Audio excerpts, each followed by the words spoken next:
အားလုံးမင်္ဂလာပါဒီ sport နဲ့ပြန်လည်ကြိုဆိုလိုက်ပါတယ်ကျွန်တော်မတွေ့ရလဲတော်တော်ကြာသွားပြီပေါ့နော်ဒါထဲမှာအလုပ်လေးလဲအားလာနေပေါ့ဗျာဒါထဲမှာဗီဒီယိုလေးမတင်သေးဘူးလားဟလာမင်းနဲ့ညီကိုလဲ sorry ပါလို့ကျွန်တော်ရဲ့ professional လောက်ကတခြားဝန်ထမ်းအလုပ်ပေါ့နော်ဒါတော့ကျွန်တော်ဝါသနာ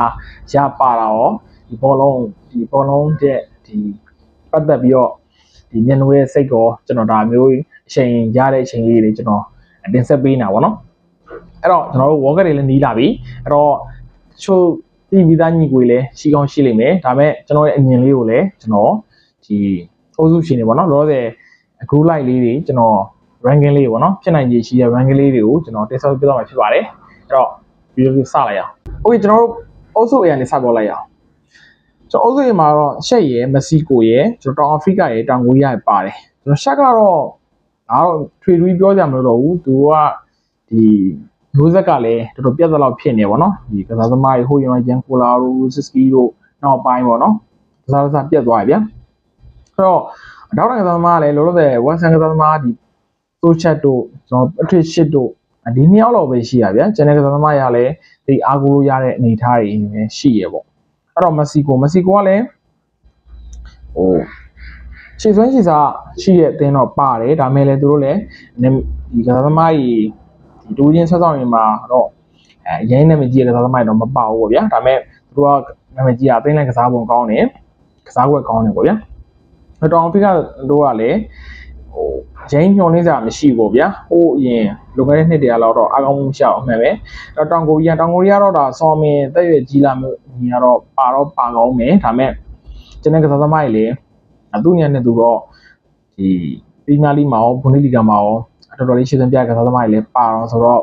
ညောလေးကြည့်တာတော့ကောင်းတယ်အဲ့တော့ ranking လိုက်ရတော့ကျွန်တော်မက်ဆီကို1ကျွန်တော်တောင်ကိုရီးယား2ဒီ3ကတော့ရှက်ပေါ့ဗျာ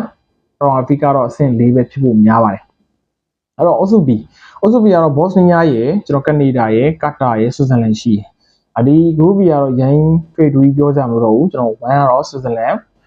နံပါတ်2ကတော့ဒီကနေဒါနံပါတ်3ကတော့ဘော့စနီးယား4ကတော့ကာတာပဲဖြစ်ဖို့များပါတယ်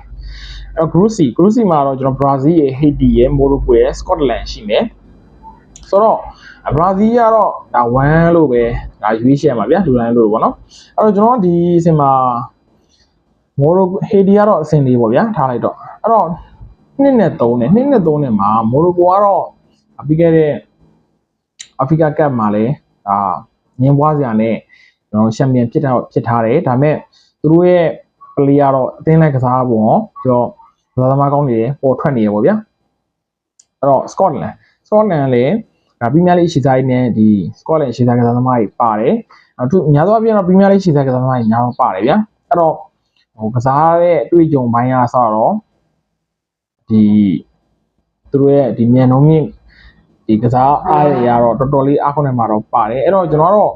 ဒီမော်ရိုကိုတက်အများမျှော်လင့်ထားကြတဲ့မော်ရိုကိုတက်ဆိုင်တော့ကျွန်တော်တို့စနစ်ကတော့စကော့တလန်လေးတော့ကျွန်တော်ရမယ်လို့ကျွန်တော်ထင်တယ်အဲ့တော့ဘရာဇီးစကော့တလန်မော်ရိုကို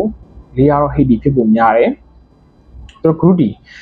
ကတော့ဩစတြေးလျရယ်ကျွန်တော်ပါရာဂွေးရယ်တူရကီရယ် USA အမေရိကန်ရှိမှာဗျာဆိုတော့ဟိုဒီအုပ်စုမှာတော့ကျွန်တော်တို့တူရကီလေးကိုပို့ပြီးတော့စောင့်ကြည့်နေစရာလို့ကျွန်တော်မြင်မိရယ်တူရကီပဲကျွန်တော်အဆင့်1ရဖို့များတယ်ပြီးတော့နံပါတ်2ကတော့ USA နံပါတ်3ကတော့ပါရာဂွေးနံပါတ်4ကတော့ဩစတြေးလျလည်းဖြစ်ဖို့များပါတယ်ကျွန်တော် group E ပေါ့ group E ကတော့ကျွန်တော်ကျူပါရိုရယ်အီကွေဒေါရယ်ဂျာမနီရယ်အိုင်ဗီကိုစ်ရယ်အဲ့တော့နံပါတ်1ကတော့ဂျာမနီနံပါတ်2ကတော့အီကွေဒီ2နဲ့3နဲ့မှာအီကွေဒေါနဲ့အိုင်ဗီကိုပေါ့တော်များတော့အီကွေဒေါကိုပို့ပြီးတော့သဘောကျနေကြတယ်အိုင်ဗီကိုကျွန်တော်တော့အိုင်ဗီကိုလေးကိုတော့ပို့ပြီးသဘောကျတယ်ဟောတော့သသမားရေးပိုင်းနေလေဒီနှစ်နောက်ပိုင်းပေါ့နော်အိုင်ဗီကိုသမားရေးပြန်ပြီးခြေစံပြလာတဲ့အရှင်လို့ကျွန်တော်မြင်မိရယ်ကျွန်တော်ကက်စီရိုကွင်းလက်မှာလည်းကက်စီရိုကျွန်တော်ဒီ Nottingham Forest ကွင်းနဲ့ကစားသမားဆန်ဂါရေးလို့ရှိမယ်ပြီးတော့ United ကဒါအမတ်ဒီယာလိုတို့ဒီကစားသမားရှိမယ်ဗျာပြီးတော့ဒီ Sporting Lisbon ဒီယိုမန်ဒီယိုရှိမယ်အတော်များများကစားသမားပါတယ်ဗျာအဲ့တော့အသင်းလိုက်ကစားပုံလေးတော့တစ်ချက်တော့စောင့်ကြည့်ရမှာဗျာကစားသမားပိုင်းကတော့ RB ပုံနေကတော့အဆင်ပြေလို့ပြောလို့ရတယ်အဲ့တော့ဂျာမနီ RB ကိုစင်တော့ Ecuador လို့ကျွန်တော်မြင်မိရယ် စင်လေးကတော့ဂျူကာလို့ပဲပြောရမှာပဲအဲ့တော့ also F ဂျပန်ရဲ့နယ်သာလန်ရဲ့ကျွန်တော်ဆွီဒင်ရဲ့တူနီရှားရဲ့ဒီ group ကတော့နယ်သာလန်ကတော့ကျွန်တော်1ပဲဖြစ်ဖို့များပါတယ်နံပါတ်2ကတော့ကျွန်တော်ဂျပန်နံပါတ်3ကတော့ဆွီဒင်4ကတော့တူနီရှားဖြစ်ဖို့များပါတယ်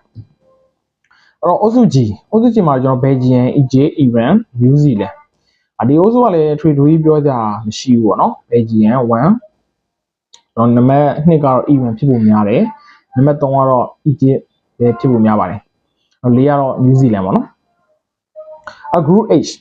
H မှာတော့ကျွန်တော် Cape Verde ရယ် Saudi ရယ်ကျွန်တော် Spain ရယ် Uruguay ရယ်အဲ့တော့1ကတော့ Spain ပဲထားလိုက်တော့ကျွန်တော်4ကလေ Cape Verde ပဲထားလိုက်တော့အဲ့တော့3နဲ့2နဲ့3နဲ့ပေါ့နော် Saudi နဲ့ Uruguay နဲ့လူရမယ်လို့ကျွန်တော်မြင်မိဒါပေမဲ့ဘယ်လိုပဲပြော Uruguay ပဲဖြစ်ဖို့များပါတယ် Saudi ကတော့ Uruguay ရှင်နဲ့အဆင်တော့မရှိသေးဘူးလို့ကျွန်တော်မြင်မိရယ်ကစားသမားဒီ Saudi ပြောင်းပြီးနောက်ပိုင်းမှာကစားသမားတွေရောတချို့ကစားသမားတွေရောထုံတော့တဲ့ကစားသမားတွေရောကျွန်တော်တွေ့လာရတယ်ဒါပေမဲ့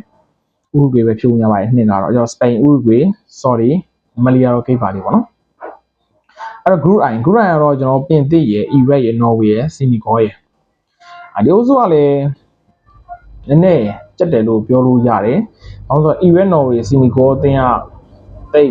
ခြေစွမ်းခြေစားတိတ်กว่าဒါအရန်กว่าတယ်လို့မထင်ဘူး Iraq ကတော့ထားလိုက်တော့ဗျာ Norway နဲ့ Senegal ကလည်းရင်းกว่าလို့မထင်ဘူးဒါပေမဲ့ Norway ရဲ့နောက်ပိုင်းဒီကစားသမားကောင်းတွေပေါ့ဗျာကျွန်တော်ဟာလန်တို့ Odegaard တို့ကျွန်တော်တို့ဒီကစားသမားအများဆုံးဒီစင်တာဘက်တို့ပေါ့နော်အများဆုံးပြီးများလေးရှိတဲ့ကစားသမားတွေလည်းများတဲ့အတွက်ကြောင့်ကျွန်တော်တော့ Norway ကတော့2ဖြစ်သွားမယ်လို့တော့ကျွန်တော်မြင်မိရယ်3ကတော့ကျွန်တော်ဒီ Senegal ပေါ့နော်နံပါတ်4ကတော့ Iraq ပဲဖြစ်ဖို့များပါတယ်ကျွန်တော်အုပ်စု J ကတော့ Algeria ရယ် Argentina ရယ်ကျွန်တော် Austria ရယ်ကျွန်တော် Jordan ရယ်အဲ့တော့ Argentina ကတော့နံပါတ်1ကျွန်တော်2ကတော့ကျွန်တော် Algeria လေးကိုပို့ပြီးသဘောကျမိရယ်ဘာလို့ဆိုတော့Austria လေးကစားသမားကောင်းတွေရှိတာမှန်တယ်ဒါပေမဲ့ Algeria မှာလည်းကျွန်တော်ဒီ Mahrez တို့ဒီ Enouri တို့တို့တူချင်းဆွမ်းဆောင်ရင်ကောင်းတဲ့ကစားသမားတွေအများပြပေါ်ထွက်လာတာနောက်ပိုင်းပေါ်ထွက်လာတော့တွေ့ရတယ်ကျွန်တော်အဲ့တော့ကျွန်တော်တို့ Argentina Algeria နံပါတ်3ကတော့ Austria နံပါတ်4ကတော့ Jordan ဖြစ်ဖို့များပါတယ်ကျွန်တော်အုပ်စု K ကတော့ Colombia Congo Portugal Uzbekistan အဲ့တော့ဒီ group မှာလည်းဒါတော့အများကြီးခက်မှန်းစရာမလိုဘူး Portugal Colombia Congo လေးကတော့အဆင့်3ရမယ်လို့ကျွန်တော်မြင်မိရယ်နံပါတ်4ကတော့ Uzbekistan ပေါ့နော်ကျွန်တော် group A ကတော့ Croatia အင်္ဂလန်ဂါနာပနာမတို့ပါတယ်အဲ့တော့ဒီအုပ်စုကလည်းအနည်းငယ်တော့ကြက်တယ်လို့ပြောလို့ရကြက်တယ်ဆိုတာကျန်တဲ့အင်္ဂလန်ကလွဲလို့ပေါ့ဗျာကျန်တဲ့ကစားအသင်းတွေကတော့ကစားပုံအရင်ကွာချလို့ကျွန်တော်မမြင်မိဘူး Croatia လည်းနောက်ပိုင်းကျလာလို့ထင်တယ်ဒီကစားကွက်ဒီနီးပြအနေထားတော့ကောင်းမှုမရှိရဆိုပေမဲ့ကစားကွက်ဒီအသက်အရွယ်တချို့ခြေကမ်းပြထားတဲ့ကစားသမားတွေအသက်အရွယ်ကြီးလာရင်တော့တော်တော်များတယ်အဲ့တော့အင်္ဂလန်ခရိုအေးရှားပနာမနဲ့ဂါနာကတော့ကျွန်တော်တော့ဂါနာပဲ3ဖြစ်ဖို့များပါတယ်4ကတော့ပနာမဖြစ်ဖို့များပါတယ်โอเคဒါကတော့ကျွန်တော်ရဲ့အမြင်ပေါ့နော်ကျွန်တော်ခံမှန်းမှုလေးပါဒီ group stage ကန်ဘီရဲ့အကုန်လုံးပွဲစဉ်အားလုံးကန်ဘီရဲ့အနေထားမှာဖြစ်သွားနိုင်တဲ့ ranking line လေးကိုကျွန်တော်တင်ဆက်ပေးသွားဖြစ်ပါတယ်ညီကိုရောဒီ group line တွေမှာဒီအသင်းတွေ